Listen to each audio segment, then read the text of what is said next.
Bonjour et bienvenue sur cette vidéo où je vais vous parler des octodons. Donc les voici à côté de moi.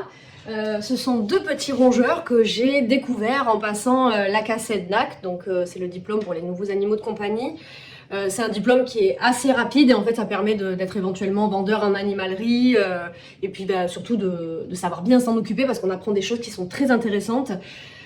J'ai appris surtout sur l'alimentation des rongeurs, des choses que je ne savais pas spécialement et des produits qui étaient bien utilisés. Donc là, ce que vous voyez, c'est une volière. Alors pour l'instant, il n'y a pas encore assez de plateformes. J'aimerais en rajouter d'autres, mais ça fait pas très longtemps que je les ai et je fais au fur et à mesure du temps. Mais voilà, au départ, ils étaient dans une petite cage en verre avec ce qu'on voit en plastique là. Mais voilà, très vite, j'ai vu que ça ne suffirait pas. Hein. Je voulais qu'ils aient plus de place. C'était prévu, de toute façon, c'était en attendant. Et donc, j'ai trouvé cette volière sur le bon coin. C'est pour trouver ce dont on a besoin, notamment dans nos aquariums aussi. On en a trouvé certains sur le bon coin. Et donc, là, on en voit un d'ailleurs, dont je vous parlerai plus tard, parce que ce sont des animaux un peu spécifiques.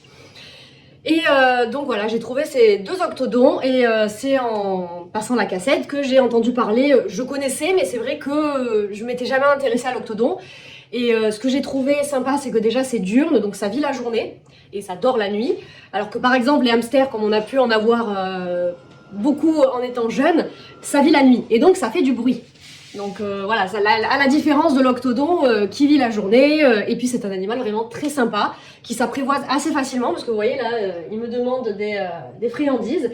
Il y en a un que j'arrive à prendre dans ma main, bon là il me mordit un petit peu, mais ils font pas du tout mal, ça voilà, par contre, parce que j'ai déjà été mordue plus jeune par une souris, hamster, etc. Eux pas du tout, et puis j'ai voulu les apprivoiser petit à petit, alors j'ai été obligée de les prendre quand j'ai changé de cage. Et ça m'a embêté parce que ça faisait pas si longtemps qu'ils étaient là et voilà, je voulais pas leur donner de stress, j'ai pas voulu les obliger à les prendre dans ma main, etc. Mais on voit qu'ils viennent très facilement. J'ai une petite fille de 1 an et c'est vrai qu'à chaque fois je voyais écrit attention, ce n'est pas pour les enfants et tout. Alors ça, je suis totalement d'accord, il faut être adulte pour pouvoir s'en occuper, ou avoir du moins un certain âge et que des adultes soient autour pour gérer. Mais c'est vrai qu'avec ma fille de 1 an, qui est un petit peu brusque, eh ben ça se passe très très bien. Ils sont très demandeurs d'elle, ils l'aiment beaucoup. Et d'ailleurs, je dis que c'est ses octodons elle plus que les miens. Alors c'est vrai que quand je les ai vus, ça a été un peu un coup de cœur et c'était pas du tout prévu que j'ai des rongeurs. Ça fait longtemps que j'en ai pas eu. Avant, on avait une lapine qui a vécu quand même 5 ans, qui vivait en liberté dans la maison, mais du coup, elle a rongé pas mal de fils, etc. Alors eux, j'aimerais qu'ils puissent un petit peu sortir de leur cage, etc. Pour l'instant, ils en ont pas spécialement envie et comme je disais, je veux pas les forcer. Donc quand j'ouvre, il reste, il y en a un, il descend un petit peu, il se promène. Mais voilà, c'est vraiment des animaux très sympas qui, voilà, moi, il me mordit un tout petit peu parce qu'il croit que ça a mangé. Ça fait pas mal, mais voilà, après, c'est peut-être eux aussi. Et je sens que dans cet environnement, ils sont vraiment bien. C'est vrai que l'autre cage que j'avais, comme je disais, c'était temporaire parce que ça suffisait clairement pas pour leur mode de vie. Ils aiment monter, donc voilà, comme je disais, je rajouterai des plateformes en bois. Le bois, c'est le mieux parce qu'ils le mangent et le plastique, on peut le voir, il y a pas mal d'endroits où ils ont mangé. Je le laisse en attendant parce que voilà, j'ai pas encore les plateformes qu'il faut, mais je vais l'enlever parce que voilà, je veux pas qu'ils mangent du plastique, hein, logique. Donc je vais finir par l'enlever. J'ai acheté une roue en bois, donc pareil, comme ça ne fait pas de bruit et en plus ils peuvent la manger, il y a aucun risque. J'ai mis des branches du jardin, voilà, tout simplement. Donc une gamelle où ils ont à manger à volonté tout le temps. J'ai acheté un râtelier dans le fond où je leur mets du foin parce qu'il faut qu'ils aient du foin tout le temps, c'est comme un lapin. Ensuite, oui, ils prennent des bains de sable. Ça, je le savais pas du tout. C'est comme les chinchillas. Ça prend des bains de sable qu'il faut changer à peu près 1 fois par semaine. Voilà, je les laisse dedans 1 fois par semaine, je le change. Alors celle que j'ai, ouais, elle est en haut, on la verra pas. Je montrerai plus tard les produits que j'utilise. Mais notamment le foin, j'utilise Timothy's Hay. C'est du foin de Timothée, quoi. Et c'est une bonne marque justement que j'ai connue grâce à l'ACA-CED. Apparemment, c'est un des meilleurs foins qu'il y a. Alors, vous en avez de tous les prix, hein, ça dépend dans quel magasin vous allez. Mais du coup, je suis passée à ça. Et pour la nourriture, je suis sur du sélectif. Là, la dernière fois, j'étais pas sur la même chose. Et du coup, c'est des petites croquettes à donner, mais voilà, comme je disais, à volonté, plus le foin. Elles ont une pierre à ronger aussi. Là, voilà, j'en ai une deuxième qui est neuve. Voilà, pour leurs dents. Pas mal de temps, on nous a dit de mettre des gamelles d'eau par terre. C'est ce que je faisais avec ma lapine parce qu'on nous avait dit ça fait mal à la nuque, le biberon, etc. Alors déjà, je l'ai mis à un endroit où je sais qu'elles se mettent sur la branche et elles se soulèvent pour aller prendre l'eau.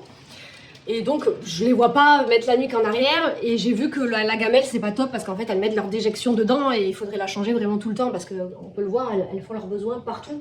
D'ailleurs ce qui est pratique avec la volière, c'est que j'ai juste à enlever le dessous, je vire ce qu'il y a au-dessus pour que ça tombe dedans, et puis je pense 2 fois dans l'année je la sortirai pour les mettre un bon coup d'eau, mais là voilà, ça fait pas longtemps qu'elles sont là, j'ai pas envie de les sortir de la volière et de les stresser pour la nettoyer, donc ça attendra. Ça sent pas trop non plus, parce que c'est dans notre pièce de vie, la salle à manger. Et donc tout à l'heure je disais oui, je rajouterai des plateformes parce qu'il en faut plus. Et j'aimerais mettre un petit hamac. Voilà, regardez. Il grimpe, enfin, il s'éclate. Et c'est vrai que c'est un animal grégaire, voilà, que je rajoute. Donc c'est un animal qui vit à plusieurs, en groupe. Donc c'est pour ça qu'on en a pris 2.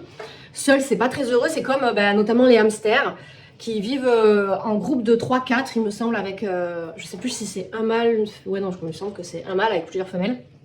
Et ça, souvent, les gens ne le savent pas, ils achètent qu'un seul hamster. Voilà, et c'est comme pendant mon ACA7 aussi, on nous a parlé des cochons d'Inde, qui, eux, sont très sensibles. Donc, c'est voilà, dès qu'il arrive un truc un peu, dès qu'il y a un changement dans la vie, quelque chose qui les stresse, ça peut leur faire beaucoup de mal. C'est pour ça que l'octodon, je trouvais ça assez cool. En plus, ça vit, je crois que ça vit une 15aine d'années. Hein, alors que le rat, par exemple, qui se rapproche de l'octodon, ça vit 3 ans. Pareil, c'était quelque chose c'était un animal qui m'intéressait et qui m'aurait plu, mais voilà, c'est vrai que se dire 3 ans, même si on peut jamais savoir, il peut leur arriver quelque chose avant, mais voilà. Donc voilà pour ces petites bêtes. Sinon, voilà, vérifier que leur pelage soit bien brillant, qu'il n'y ait rien, parce que là par exemple j'en avais un qui a un petit trou de pelage sur le front, mais net, propre, et je me suis un peu renseignée, et en fait c'est souvent quand ils sont 2, c'est à force de se nettoyer, ou alors ils se grattent, et c'est rien de grave, mais bon voilà, toujours à surveiller, je veux dire, les basiques qu'on connaît, qui mangent bien, qui fassent bien leur sport, enfin voilà, qu'ils aient un beau pelage. Et voilà, donc mais voilà, ils cherchent pas à s'échapper, rien, donc je pense qu'ils sont bien là-dedans. La seule chose où on se posait la question, c'est l'hiver, vu qu'à l'intérieur, il va faire plus froid. Est-ce qu'elles vont souffrir du froid ou pas? Parce que c'est vrai que sur les octodons, il n'y a pas énormément d'informations. Quand j'en ai eu, j'ai cherché sur YouTube, parce que je regarde beaucoup YouTube pour les animaux. Et d'ailleurs, c'est des personnes qui font des vidéos sur les animaux qui m'ont donné envie de me lancer. Surtout que j'ai vu qu'il y a très peu de femmes qui en font, c'est beaucoup d'hommes. Et du coup, voilà, j'ai cherché un peu des infos sur les octodons, j'ai pas trouvé grand chose. Et c'est pour ça que je me dis, voilà, je fais cette vidéo pour expliquer un petit peu, on va dire, la base qu'il faut pour cet animal. Donc voilà, comme j'ai dit, bien sûr le foin, les croquettes à volonté, enfin les croquettes, voilà, mais des croquettes qui soient pas mélangées avec autre chose d'ailleurs. Quand on voit les mélanges avec plein de trucs de toutes les couleurs, ça faut éviter. Pareil, je mettrai une vidéo où on voit les croquettes que je prends, c'est vraiment quelque chose de basique. Et après voilà, je donne des petites friandises, faut pas trop en abuser non plus, hein.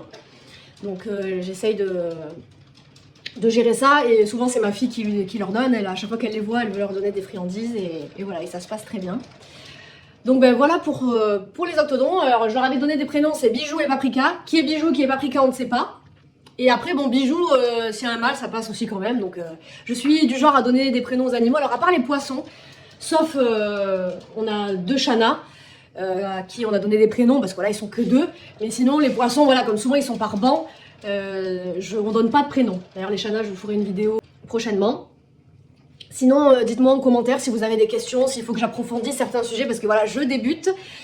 Donc n'hésitez pas à me donner des conseils, voilà, ou de quoi vous aimeriez que je parle aussi. Parce que comme je disais, j'ai des poissons, des reptiles, j'ai un Pogona viticept, j'ai des tortues terrestres grecques, pour lesquelles j'ai des déclarations de détention bien évidemment. Voilà, donc oui, chien, chat aussi, dont je peux parler. Animaux de basse-cour, j'en ai plus actuellement, mais je connais bien. Pour en avoir eu, j'ai eu des oies, des canards, des poules, des coqs, des cailles.